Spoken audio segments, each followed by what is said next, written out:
We have had some feedback in that respect, but I think it's always normal when people move in to want more and to want improvements.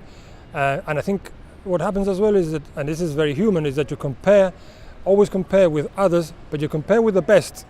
And unfortunately, people don't look around and see what other estates are doing or what other estates have. And yes, look, there may be better security facilities somewhere else, but I think in terms of security here, there are intercoms in every entrance to the estate, so people can't just walk in and sort of go up the stairs or the lifts. There are barriers also to the entrances, so nobody can just drive in. So there is that element of security. I mean, I think it's true to say that there's probably a lot more security here than there are in some other estates, but of course there's always better. As director of GRP, you're also the director of the management company at present.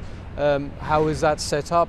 What are its responsibilities? Tell us a little bit about them. I'm glad you asked me that question, because generally there's a bit of an ignorance as to how the management company works.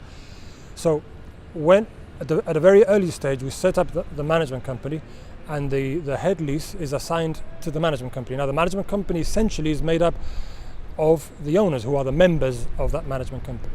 And normally what happens is that out of the members, a council is elected, and from the council, directors are appointed. Now, what happens is that when we set up the management company, the council hasn't yet been elected, and therefore we basically appoint directors temporarily until that happens.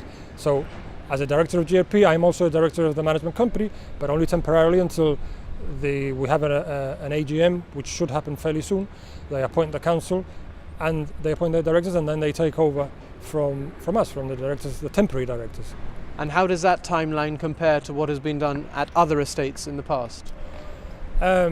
We are trying here to have a very short timeline. We're trying to do it very quickly so that they can take over every function of the estate at an early stage. In other estates, it hasn't unfortunately happened like that.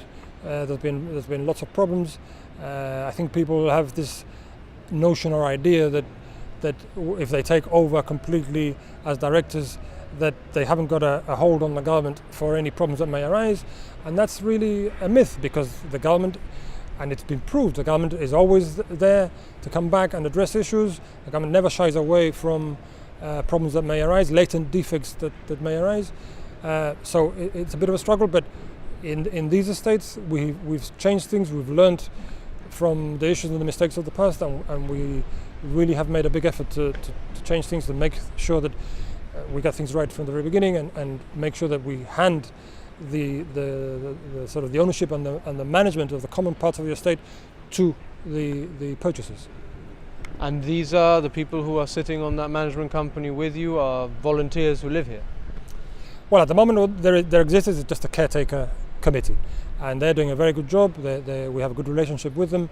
It's a lot of hard work, and I also have to stress that it's a thankless, unpaid task, and people need to realise that purchasers, owners, that they do need to consider giving up some time and volunteering for that sort of thing. It is a problem in most estates. You always get a handful of people who are the ones that are doing all the work and running around and giving up their time, and people unfortunately are reluctant more and more to give up time for that purpose.